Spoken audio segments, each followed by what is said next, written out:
My grandmother's funeral was meant to be a goodbye, but my family turned it into a VIP event I wasn't invited to. As I watched their limo drive away without me, I clutched the envelope in my purse and knew their celebration was about to end abruptly. Before we continue today's story, we have an urgent announcement to make. Due to technical issues, we are pivoting towards another channel. Please subscribe to our new channel, Kin and Karma. You can find the link in the video description, the pinned comment, and the collaboration tag on this video. Make sure to switch over now so you don't miss out.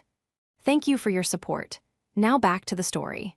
The silence in the house was heavy, a suffocating blanket that seemed to press down on my chest, making every breath a conscious effort. It wasn't the peaceful silence of a library, which I was so used to in my work as an archivist. It was the hollow, echoing silence of absence. Grandma Rose was gone. I was sitting in the wingback chair in the corner of her bedroom, the same chair I had slept in for the last 3 nights, listening to the rattle of her breathing until it finally, gently stopped.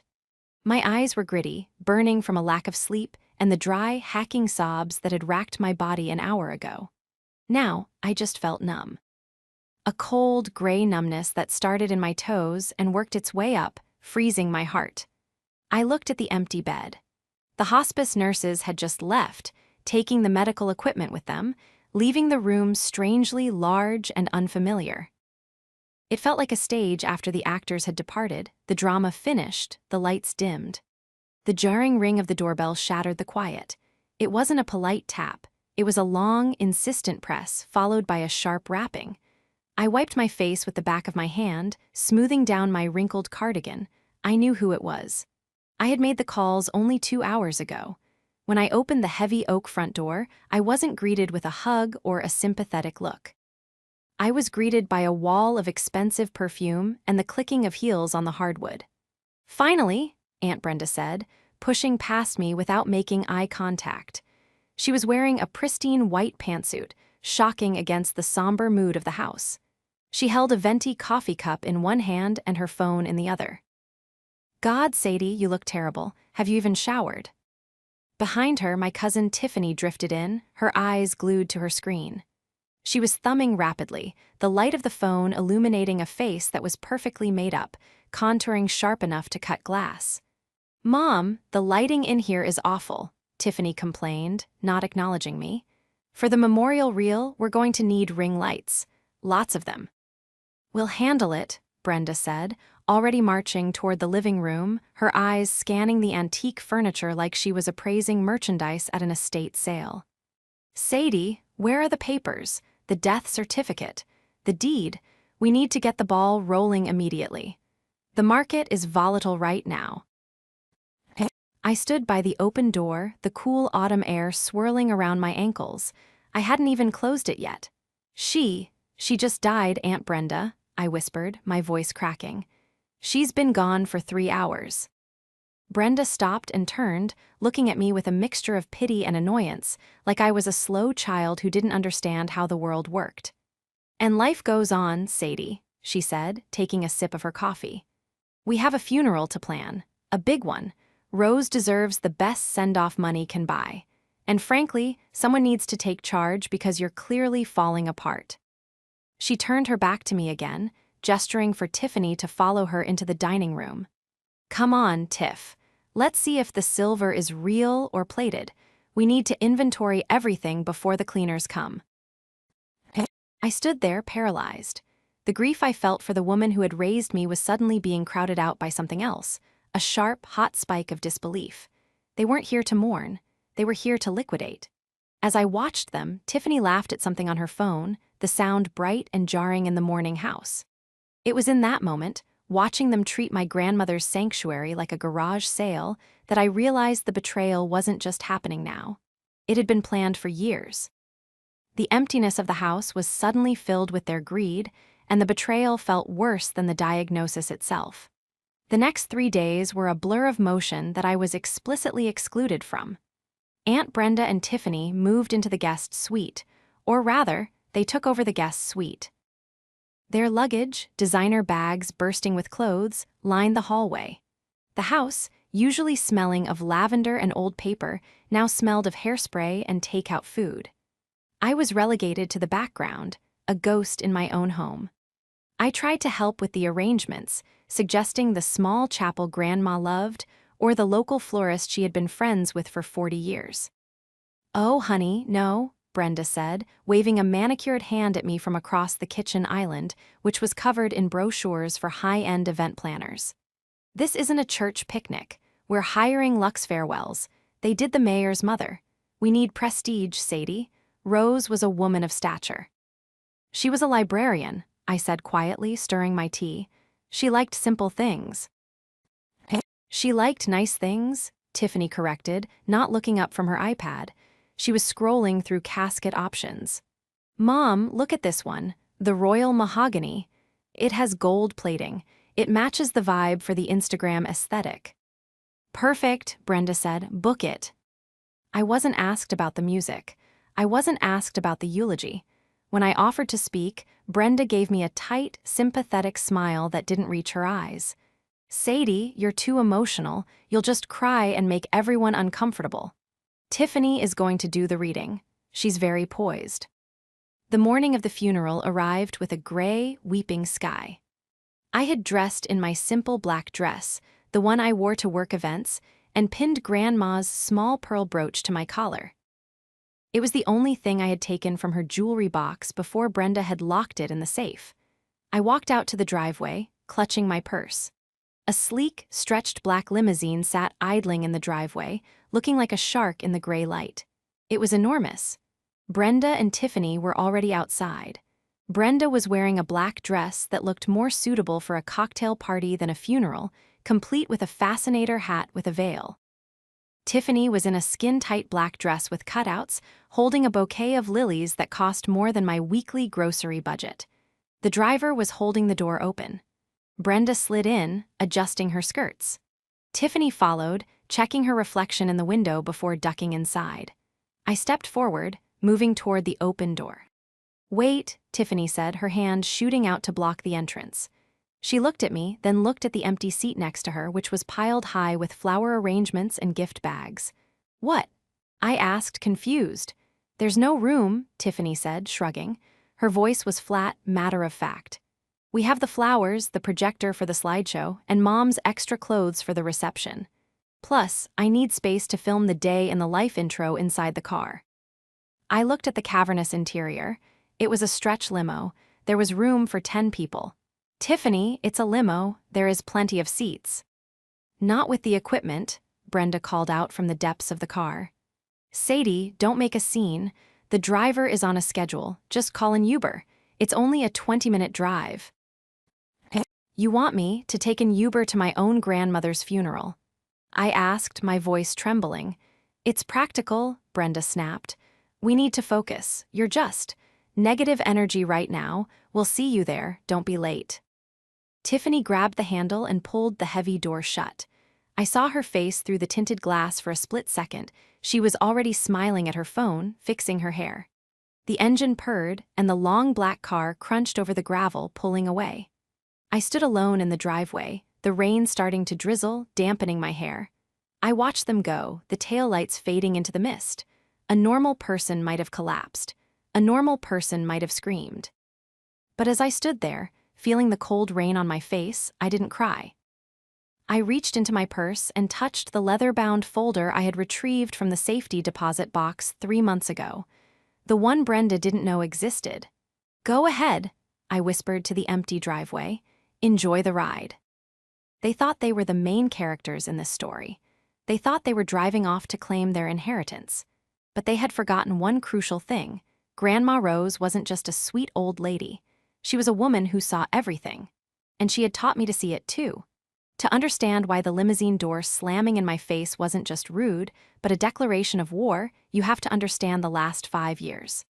5 years ago, Grandma Rose was diagnosed with early-onset dementia. It started small, forgotten keys, a stove left on, but it accelerated with terrifying speed. At the time, I was 27, working a junior position at the City Museum and living in a small apartment downtown. Brenda and Tiffany were living 3 states away, in a condo Brenda had bought with her second husband's alimony money. When the doctor broke the news that Rose needed full-time care, I called Aunt Brenda immediately. "Put her in a home," Brenda had said over the phone. I could hear the clinking of glasses in the background. She was at a happy hour. "Sell the house to pay for it. I know a great realtor in the area who can flip it fast." "She wants to stay home, Brenda," I had argued.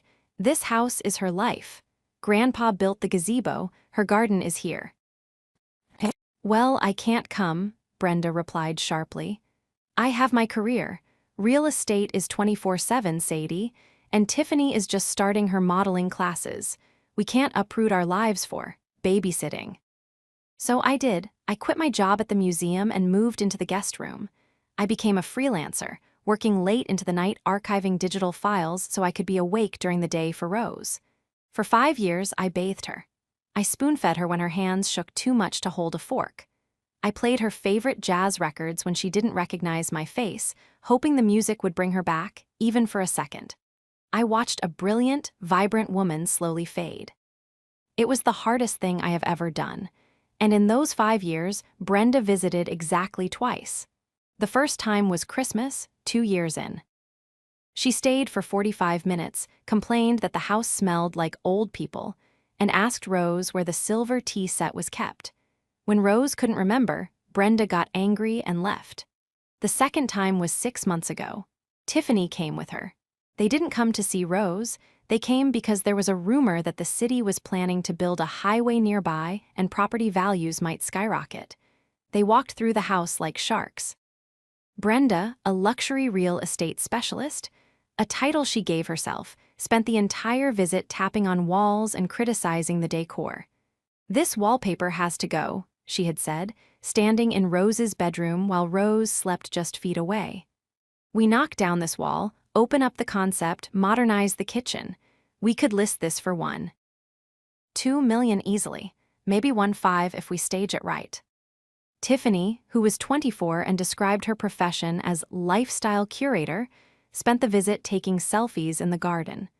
"Grandma's aesthetic is so vintage cottagecore," she told her livestream followers. "Can't wait to inherit this vibe and update it." I remember standing in the kitchen doorway, holding a tray of medication, shaking with rage. "She's not dead yet," I had hissed at them. "She can hear you." Brenda had rolled her eyes. "Oh, please, she doesn't know what day it is. Be practical, Sadie. You're wasting your life playing nursemaid. When she passes, we sell. That's the plan. You'll get a nice little cut for your trouble, and we can all move on." "A cut?" I asked. "Well, naturally," Brenda smiled, a predator's smile. "I'm the only daughter, you're just the granddaughter, and since your father passed, well, the hierarchy is clear." They saw me as the help. A convenient, unpaid servant who kept the asset, the house, in good condition until they were ready to cash it out. They looked at me with my messy bun, my comfortable shoes, and my dark circles, and they saw a loser. Someone with no ambition. Someone easily rolled over. They didn't know that on the nights when Rose was lucid, we talked. We talked for hours. We talked about the family, about greed, and about legacy.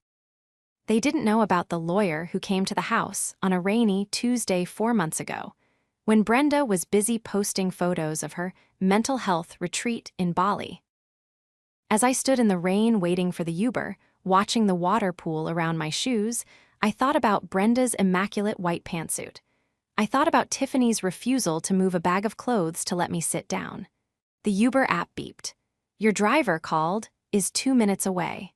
I wiped the rain from my phone's screen and looked at the family group chat.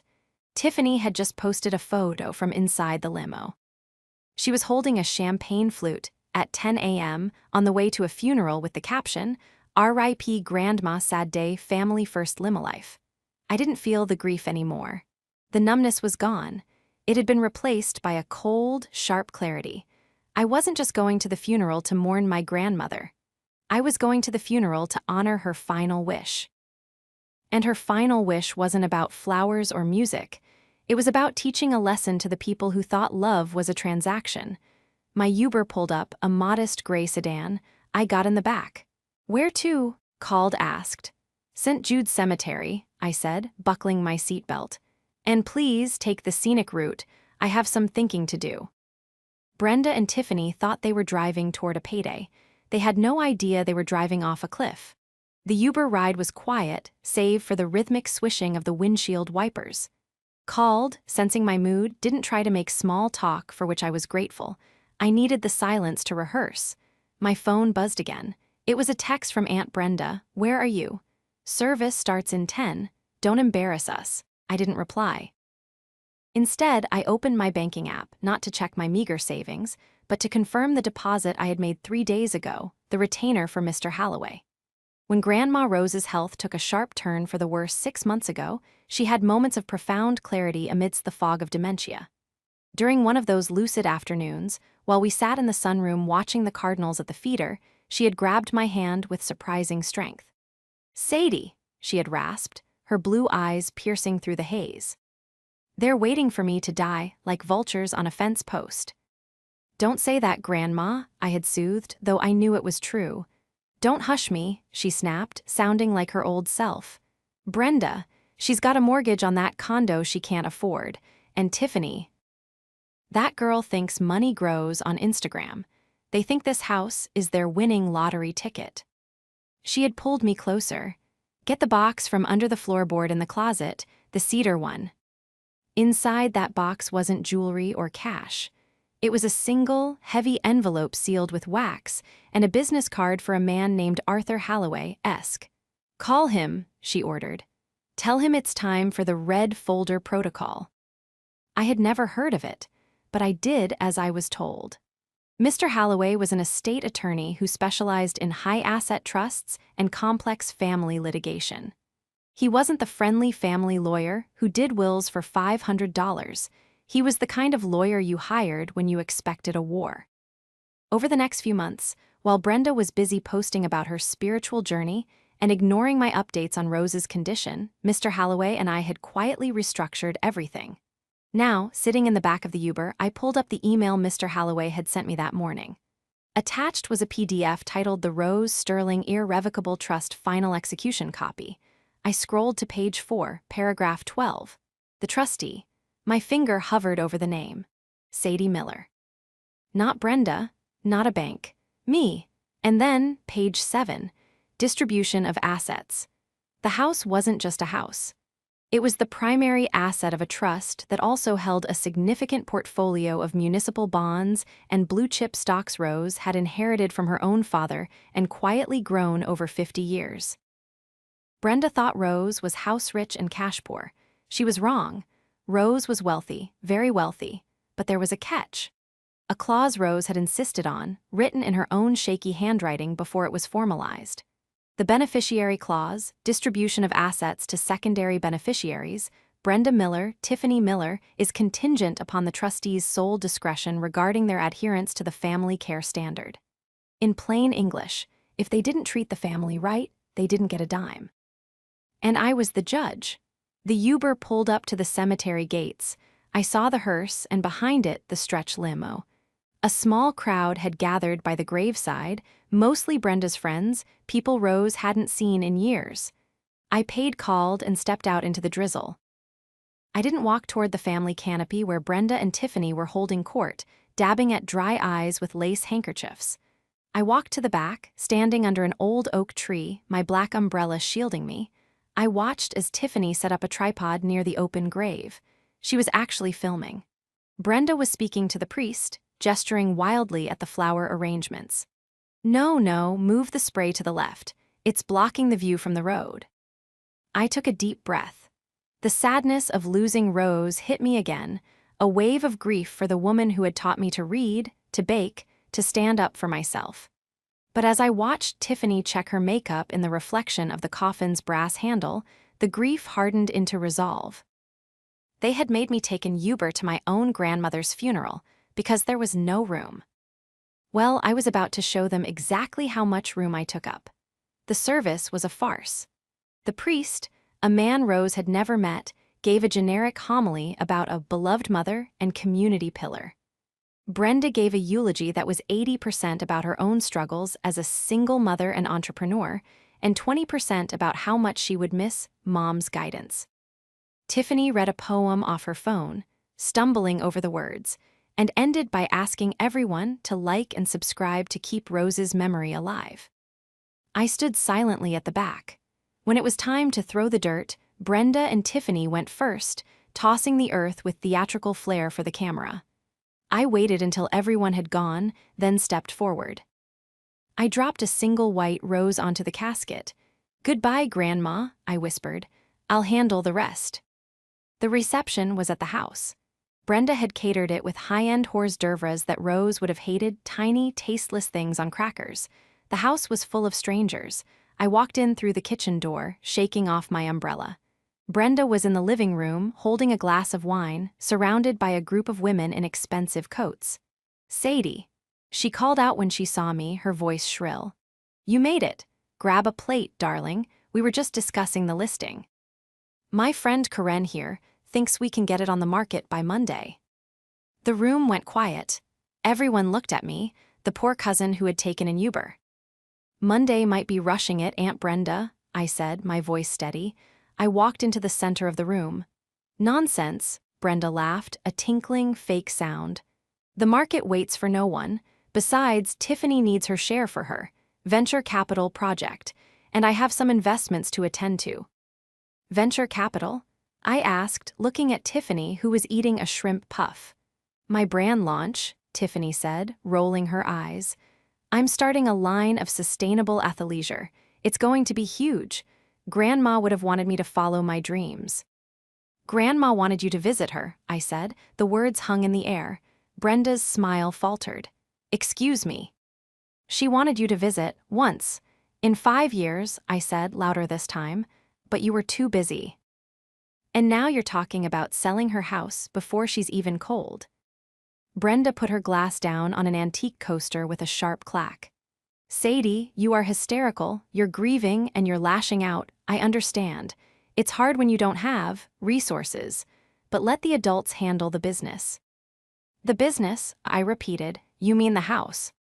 "Yes, the house," Brenda snapped, "and everything in it, which, by the way, I need you to vacate by Sunday.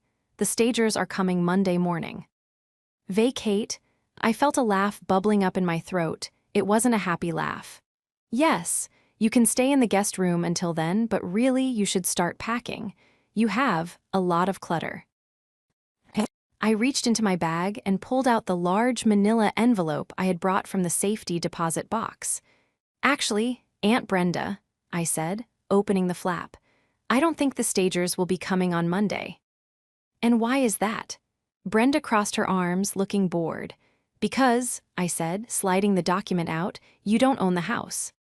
Tiffany snorted. "What are you talking about? Mom is her only daughter. It goes to next of kin, that's the law."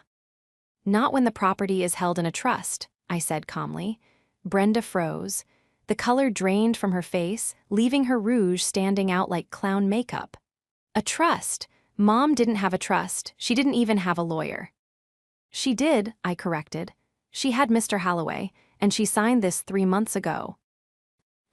I placed the document on the coffee table. The words "The Rose Sterling Irrevocable Trust" were visible in bold, black letters. "What is this?" Brenda hissed, snatching it up. Her eyes scanned the pages frantically. This says. "It says the house, the contents, and the investment accounts are all property of the trust," I explained, addressing the room now. "And it names the trustee." "Who is the trustee?" Tiffany asked, sensing the shift in the atmosphere. She lowered her phone. Brenda looked up from the paper, her eyes wide with shock and fury. She looked at me, then back at the paper, then at me again. "It says, Sadie Miller," she whispered. "That's right," I said. "I own the house, Brenda. Technically, the trust owns it, and I control the trust." "This is fake." Brenda shrieked, throwing the papers down. "You forged this." Mom was senile. She couldn't sign anything.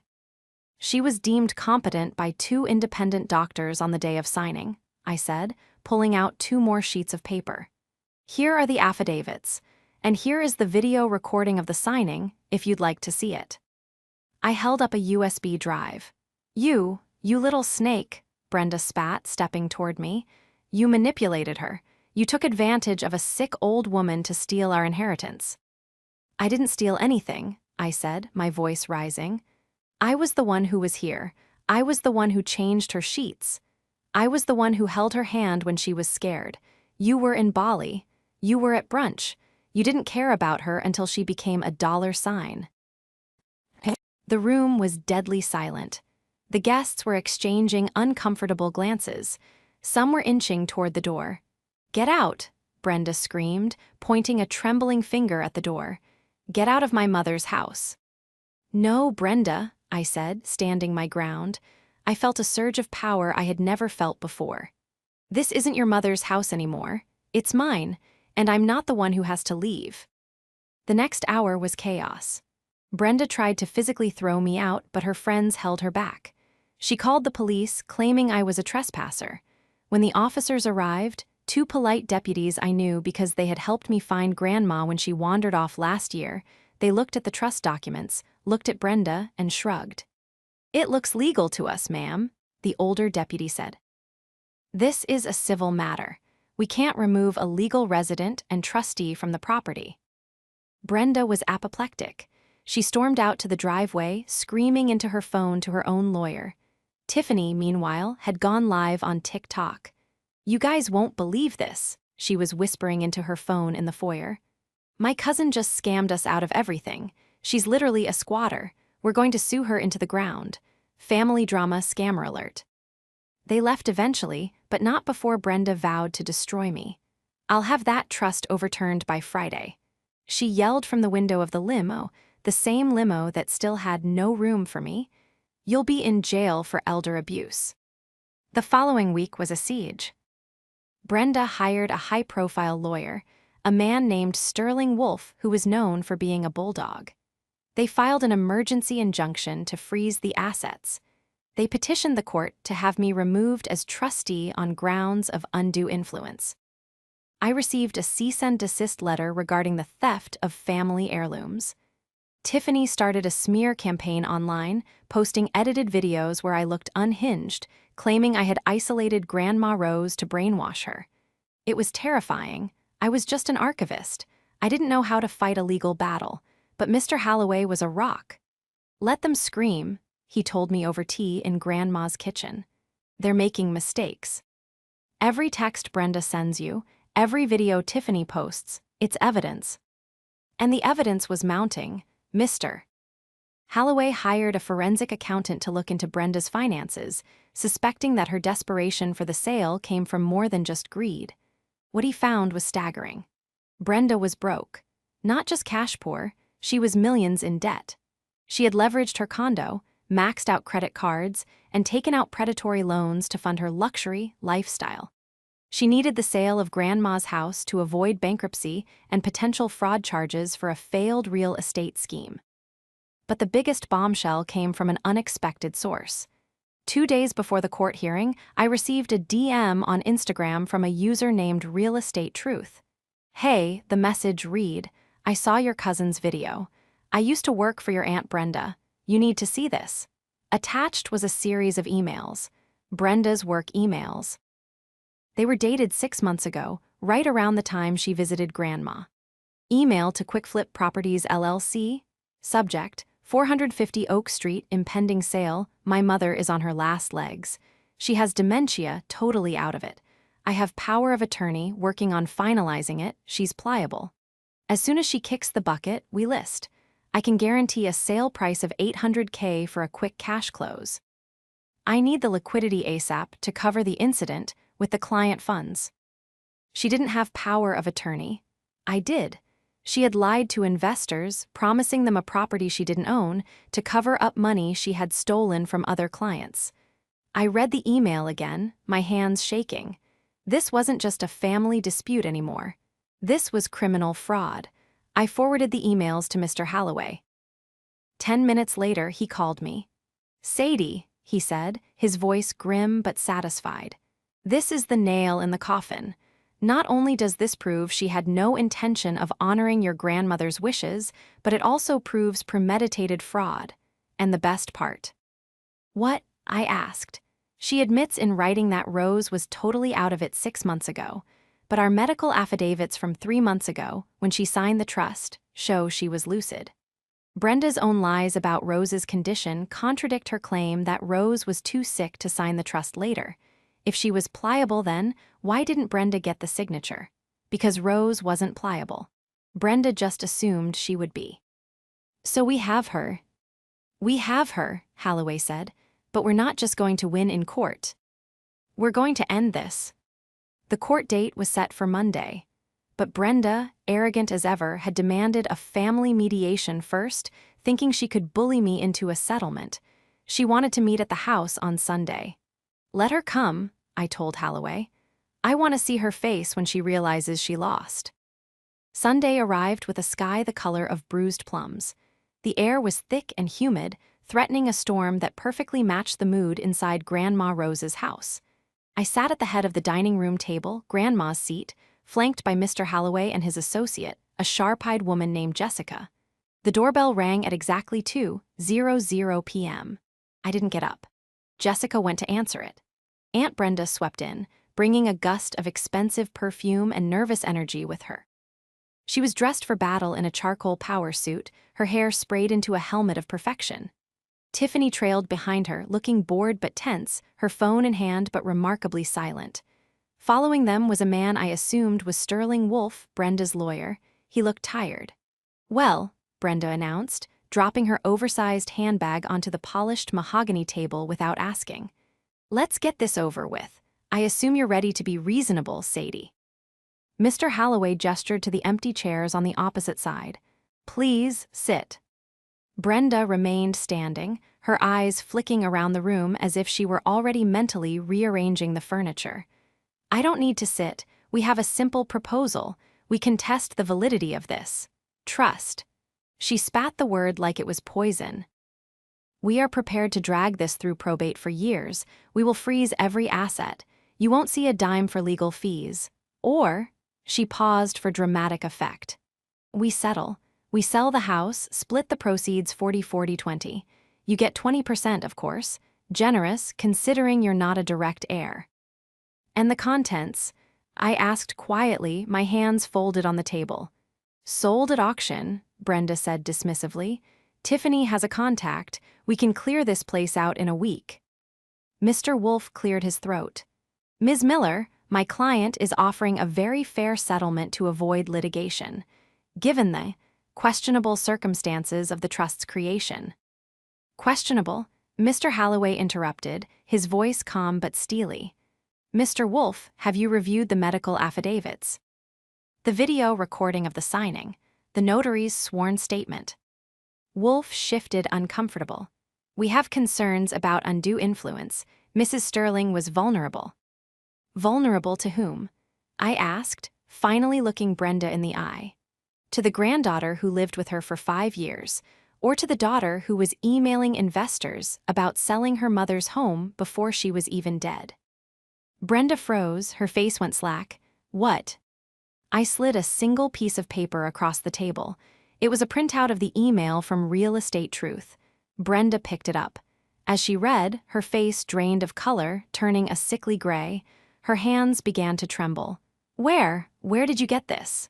She whispered. From a former employee of yours, I said.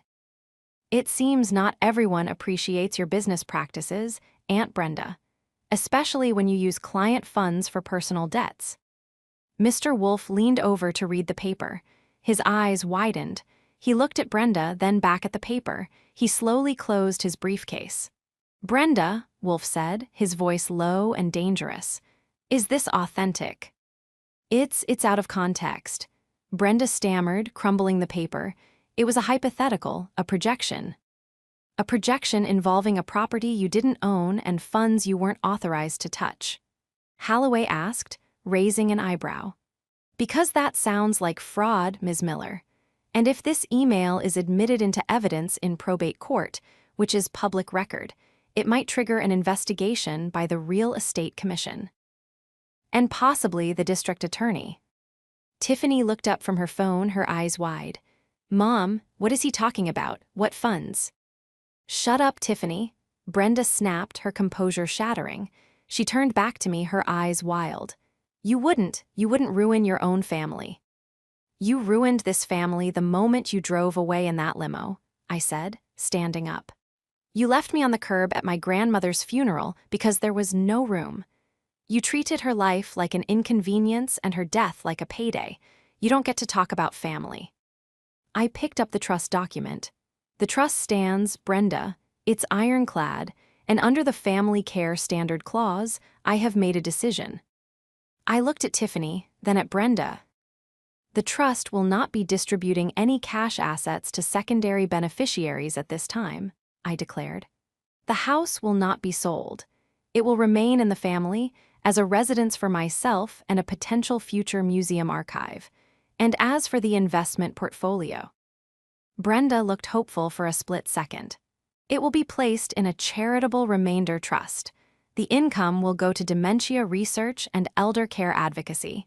You will receive nothing. Nothing, Brenda screeched. You can't do that. I have debts. I have investors. That sounds like a you problem, I said coldly. Maybe you should have made room in the limo. Brenda lunged across the table, her hand clawing for the papers. Mr. Wolf caught her arm, restraining her. Enough, Brenda, he barked. It's over. If this goes to court with that email, you're going to prison. We are leaving. Brenda sagged in his grip, sobbing. It wasn't a cry of sorrow. It was the wail of a child who had been told no for the first time. Tiffany stared at her mother in horror, then looked at me. For the first time, I saw fear in her eyes, the realization that the money tap was turned off forever. Sadie, Tiffany started, her voice trembling. I didn't mean. Goodbye, Tiffany, I said. Please see yourselves out, or I can call the deputies again. The aftermath was swift and brutal for Brenda. Mr. Wolf dropped her as a client the next day. The investors she had lied to filed a class action lawsuit within the month. She was forced to sell her condo and declare bankruptcy. Last I heard, she was living in a small apartment 2 towns over, working as a receptionist at a dental office. Tiffany's brand collapsed when she couldn't fund the launch. She moved in with a friend and, surprisingly, got a job at a coffee shop. I saw a post from her recently, no filters, just a picture of her latte art. She looked tired but real. As for me, I stayed in the house. I spent months cataloging Grandma's extensive collection of books and letters. The Rose Sterling Archive is now a small, private library open to researchers by appointment. I hired an assistant, a young history student named Leo, who reminds me of myself 5 years ago. The silence in the house isn't heavy anymore. It's peaceful. One rainy afternoon, 6 months after the funeral, I was sitting on the porch, watching the rain fall on the garden I had restored. The hydrangeas were blooming, heavy blue heads bowing in the wet. A car pulled up to the curb. It wasn't a limo, it was a beat-up sedan. Tiffany got out. She walked up the path slowly, no phone in sight. She stopped at the bottom of the steps. She looked different, less makeup, hair in a simple ponytail. Hi, she said, her voice small. Hi, I replied, not moving from my rocker. I brought these, she said, holding out a small, potted violet. Grandma liked them. She placed the pot on the bottom step. I'm sorry, Sadie, she said, looking down at her shoes. About everything. The limo, the funeral, we were awful. I looked at her. I saw the girl she used to be before Brenda's ambitions swallowed her whole. Why are you here, Tiffany? I asked gently. Mom is impossible, she admitted, a wry smile touching her lips. I just wanted to see the house, to see if you were okay. I'm okay, I said. We stood there for a long moment, the rain drumming on the porch roof. Can I see the garden? She asked hesitantly. I thought about the family care standard. It wasn't just about punishment, it was about behavior, it was about change. The back gate is open, I said. She nodded, tears welling in her eyes. Thank you. She walked around the side of the house. I watched her go, then picked up my tea. Grandma Rose was right. The house wasn't a lottery ticket, it was a home. And finally, after all the noise and the fighting, it felt like one again. I took a sip of tea, listening to the rain, and smiled. I didn't need a limo. I was exactly where I was supposed to be.